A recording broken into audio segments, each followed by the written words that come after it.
पटना स्थित संत रविंद्र भारती विद्यालय में आज साइंस एग्जीबिशन और मेगा क्विज प्रतियोगिता के पुरस्कार वितरण समारोह का आयोजन हुआ। कार्यक्रम में विद्यालय के पूर्व हिंदी अध्यापक एवं चर्चित साहित्यकार डॉक्टर वीरेंद्र कुमार भारद्वाज, सुप्रसिद्ध कहानीकार चितरंजन भारती सहित अन्य अतिथियों की गरिमामयी उपस्थिति रही। मेगा क्विज में उत्कृष्ट प्रदर्शन करने वाले 12 विद्यार्थियों को पुरस्कार स्वरूप साइकिल देकर सम्मानित किया गया। विद्यालय के प्रधानाचार्य दुर्गा प्रसाद ने बच्चों के उज्जवल भविष्य की कामना की। कार्यक्रम का सफल संचालन प्रभारी श्रवण कुमार मिश्रा ने किया। वहीं साइंस एग्जीबिशन में विद्यार्थियों द्वारा तैयार किए गए आकर्षक मॉडलों और कलाकृतियों ने सभी का ध्यान आकर्षित किया। आज के कार्यक्रम का उद्देश्य है कि बच्चों में संस्कार स्थापित करना, उन्हें हमेशा आगे बढ़ने के लिए प्रेरित करना। वे हमेशा सोचते रहे कि हम कैसे आगे बढ़े, हमारा संस्कार कायम रहे और साथ ही हमारा महान देश जो है उसके लिए हम क्या कर सकते हैं अपने देश के लिए, यही हमेशा सोचते रहते हैं या सोचे। इसलिए मैंने इस मेगा क्विज का आयोजन किया है। आज देखे कि पुरस्कार वितरण भी हो रहा था छोटे छोटे बच्चों का, किस चीज का पुरस्कार था? मैंने विद्यालय में मेगा क्विज का आयोजन किया था और उसमें जो प्रथम, द्वितीय और तृतीय स्थान ग्रहण किया उन विद्यार्थियों को मैंने पुरस्कार वितरित किया है। कौन कौन से क्लास के बच्चे शामिल थे? इसमें क्लास 2 से लेकर के क्लास 9 तक के बच्चे शामिल थे। आजकल के बच्चे को क्या संदेश देना चाहेंगे, उनके अभिभावक को? आजकल के बच्चे को मैं यही संदेश देना चाहता हूँ कि बच्चों में संस्कार बनाए रखें। जब बच्चे संस्कार युक्त होंगे तो स्वमेव आगे की ओर बढ़ते जाएंगे। सर, ये स्कूल के अलावा बच्चे को एक टीचर के अलावा अभिभावक का क्या दायित्व होता है, किस चीज को समझना चाहिए? क्योंकि आजकल टेक्नोलॉजी का युग है, मोबाइल का युग है। आजकल बहुत ज़्यादा देखा जा रहा है कि अभिभावक जो है अपने बच्चों को हाथ में मोबाइल बहुत ज़्यादा देर तक यूज करने के लिए दे देते हैं। इससे कितना हानिकारक होगा और इस चीज़ से कितना दूर रखना चाहिए? आज चीज के अभिभावक को कैसे समझ? आधुनिक युग में जो शिक्षा में मोबाइल का आगमन हुआ है वह क्या है, हमारे विद्यार्थियों के लिए एक विष का काम कर रहा है। वे अपने संस्कार को भूलते जा रहे हैं, अपने परिवार को भूलते जा रहे हैं, हमें क्या करना है उसको भूलते जा रहे हैं और वे हमेशा मोबाइल में लगे हुए रहते हैं। यूँ तो मोबाइल में दोनों खूबियाँ हैं, लेकिन वे उन खूबियों पर ध्यान नहीं देते हैं, बल्कि उनकी बुराइयां हैं उन्हीं को ग्रहण करते हैं।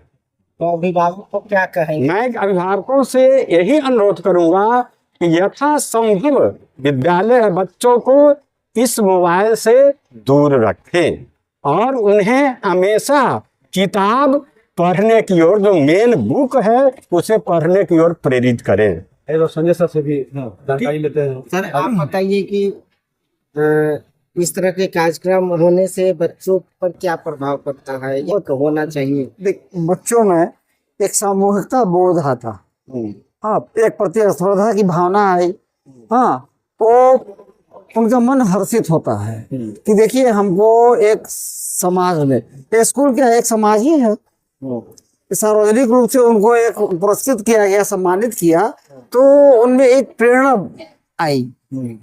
अन्य बच्चों में भी एक उम्मीद जगती है कि नहीं, अगर हम भी ऐसा मेहनत किए होते, हम भी यहाँ पर रहते, कोई बात नहीं, आज नहीं है कल होगा। तो इस तरह की जो पॉजिटिव थिंकिंग, सकारात्मक सोच जो है उनमें डेवलप करता है, विकसित होता है। के लिए सबसे पहले तो इस सुंदर आयोजन के लिए स्कूल के प्राचार्य, शिक्षकगण और अभिभावकों को मैं सादर वंदन करती हूँ। मैं कहना चाहूँगी कि अति हर चीज की बुरी होती है, लेकिन आवश्यकता ही आविष्कार की जननी है। यह भी जरूरी है। अगर हम समय के साथ आगे बढ़ रहे हैं तो पढ़ भी रहे हैं, और इस तरह के मंचों पे हम बच्चों को अपने संस्कार से, अपनी निष्ठा से और अपनी मेहनत से स्थान देते हैं। आजकल जो है मैम की पढ़ाई तो कर ले रहे हैं लेकिन अच्छा संस्कार नहीं ले पा रहे, इसके पीछे रीजन क्या है? देखिए, सबसे पहले आपको बदलाव अपने आप में रखना पड़ेगा, क्योंकि आपको कहने की जरूरत नहीं है कि बच्चे सीखते कहाँ से हैं। बच्चे आपकी नकल करते हैं, पहले नकल करते हैं, उसके बाद अपनी अकल लगाते हैं। और जब अकल की उनकी उम्र होती है तब तक आप अपना ही दिया हुआ बहुत कुछ अपने आप उनके अंदर डाल देते हैं, ढाल देते हैं, और वह एक पौधा वृक्ष के रूप में धीरे धीरे अंकुरित होकर किस तरह पुष्पित पल्लवित होता है तो वो हम लोग को नजर आने लगता है। तो सबसे पहले बदलाव अपने आप में जरूरी है। जिन छात्रों को मैम पढ़ाई में मन नहीं लगता है, उनके मनोबल को ऊंचा करने के लिए मनोकामना मतलब मनोबल आगे बढ़े, तो क्या कुछ कहना चाहिए? बहुत सुंदर प्रश्न है आपका। देखिए, विद्या के हमेशा शुरू से हम लोगों ने देखा है, हमारे इतिहास भी पुराण भी गवाह है कि विद्या गुरुकुल में जब दी जाती थी तो उस समय भेदभाव नहीं रखा जाता था। वो घुड़सवारी हो, तैराकी हो, हर तरह की शिक्षा दी जाती थी। जो बच्चा जिस चीज में निपुण होता था उसे उसी चीज में आगे बढ़ाया जाता है। इसका परिणाम आपके सामने है। उसी गुरुकुल में राजघराने से जब बच्चे जाते थे तो एक ही घर से 5 बच्चा जाता था और उसका लक्ष्य रहता था मछली की तीर या पेड़ पर टंगे हुए तोते की आंख। बच्चे सभी धनुर्विद्या सीखते थे, लेकिन निपुण कौन हुआ? अर्जुन। धनुर्धारी कौन बना? गदाधारी कौन बना? विद्यावान कौन हुआ? अश्वत्थामा के खुद पिता इतने बड़े संस्कारी और ज्ञानी थे, लेकिन कहीं न कहीं तो वो पीछे रह गए। तो कुछ चीज अपने अंदर भी अंकुरित होती है। मेरा अपना मानना है, कहना है, जीवन के मैंने 50 से अधिक वसंत देख चुके, उम्र के चौथेपन में हूँ, लेकिन सबसे पहले बदलाव और परिवर्तन अपने आप में। अगर आप नशा स्वयं करेंगे, आप नशा से नहीं रोक सकते हैं। जी, आप अपने भी है विशाखा से भी जानकारी। हाँ, मुझे बहुत अच्छा लगा यहाँ आप सभी के प्रश्न मैं सुन रही हूँ, देख रही हूँ। धन्यवाद आप। मैं अपने विद्यालय परिवार की ओर से आप सभी मीडिया बंधुओं को सबसे पहले तो हार्दिक अभिनंदन, स्वागत कर रहा हूँ कि आप हमारे विद्यालय में आए और बच्चों के इस कार्यक्रम में आप लोगों ने भागीदारी दी। इसके लिए सर्वप्रथम मैं आप लोग को धन्यवाद व्यक्त करता हूँ और स्वागत भी करता हूँ। अब आज का आयोजन इसलिए रखा गया ताकि बच्चे बहुत मेहनत करते हैं, उनमें जिज्ञासा और बढ़े। मेहनत के साथ साथ जिज्ञासा भी जरूरी है। इस चीज़ को हम लोगों ने परखा, देखा, उस चीज़ को और निहारने के लिए मैंने बच्चों के बीच में लगभग 4 महीना से निरंतर इसको असेंबली में करते रहा हूँ और एक मेगा क्विज के रूप में एग्ज़ाम ली गई। यह एक बहुत चैलेंजेबल था उसको चेक करना, क्योंकि एक एक पॉइंट से सभी बच्चे ऊपर नीचे हुए हैं और चैलेंजेबल को हम लोगों ने स्वीकार करते हुए उस बच्चों को आज आप लोगों के बीच में फर्स्ट सेकंड थर्ड के रूप में जो विद्यालय का समझ था उसके अनुसार नवाजे हैं और आशा रखते हैं कि हम लोग आगे भी इसको कार्य को जो उठाए उसको बढ़ाते रहेंगे। विद्यार्थी आज मेगा क्विज में भाग लिए थे, आज देख रहे हैं यहाँ पे साइकिल वितरण किया गया। कितने बच्चों को साइकिल वितरण किया गया है? और फर्स्ट सेकंड रैंक जो प्राप्त हुए हैं उस बच्चे को मैंने मंच पर बुलाया और उनके पेरेंट्स को भी हम लोगों ने बुलाया है, उनको भी सम्मान दिया है। क्योंकि कितने बच्चे हैं? अभी 8 बच्चों को फर्स्ट सेकंड रैंक वाले को साइकिल और थर्ड रैंक वालों को जो न्यू सेशन में जो आएंगे उस थर्ड रैंक वालों को उनको बुक विथ कॉपी हम लोग प्रोवाइड कर रहे हैं। क्या दे दिए? मेरा परिचय श्रवण कुमार मिश्रा हुआ। मैं इस विद्यालय में 2001 से रेगुलर इस विद्यालय में हूँ और माँ सरस्वती की सेवा करते हुए बच्चों को आगे बढ़ाने की और उसमें अच्छी विकास हो, यही मैं संकल्पित हूँ। मेरे लिए गर्व की बात है कि मैं यहाँ प्रथम क्लास 1 से लेकर क्लास 10 तक पढ़ा और आज इसी मंच पर आकर मुझे सम्मानित होने का मौका मिला है।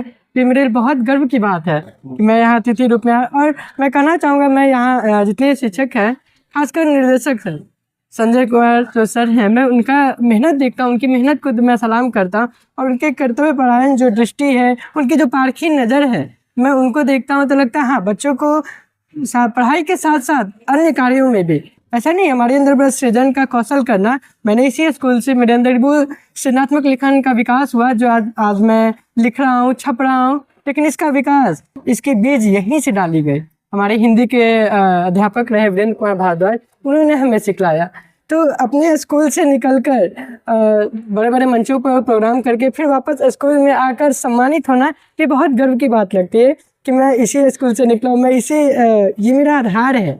और अगर हमारी आधार मजबूत हो तो फिर पुष्प का, अगर किसी पेड़ का आधार जड़ मजबूत हो तो पेड़ तो पल्लवित पुष्पित होगा ही होगा। तो मुझे बहुत खुशी हुआ, बहुत देखकर हर्ष हो रहा है। और मैं नए बच्चों के अंदर जो प्रतिभा देख रहा हूँ, मुझे भी लग रहा है कि हाँ, कभी मैं भी इन छोटे छोटे बच्चों में शामिल था, आज मैं यहाँ हूँ, इस दौर से निकला हूँ। इन बच्चों के लिए मैं यही शुभकामनाएं देता हूँ कि ये लोग भी ऐसे ही आगे बढ़े और इस मंच पर आएँ और आगे बढ़े और अपना नाम रोशन करें। Thank you. धन्यवाद। आप क्या कहेंगे? आप भी मैं ये कहना चाहूँगा कि स्कूल काफ़ी अच्छा है और मैं भी यहीं पर पढ़ाई किया था क्लास 7 से 10 तक। और सर के गाइडेंस में जितने भी हिंदी सर और बाकी मैथ, पहले मुझे उतना इंटरेस्ट नहीं था, लेकिन जब से मैं स्कूल में आया, जब गाइडेंस मिला टीचर्स का, उसके बाद मुझे भी पढ़ने का ज़्यादा मन करने लगा। और धीरे धीरे सर का मतलब गाइडेंस में मैंने अच्छा किया। और मैं चाहूँगा कि जो छात्र यहाँ पढ़ रहे हैं अभी, वो भी अपने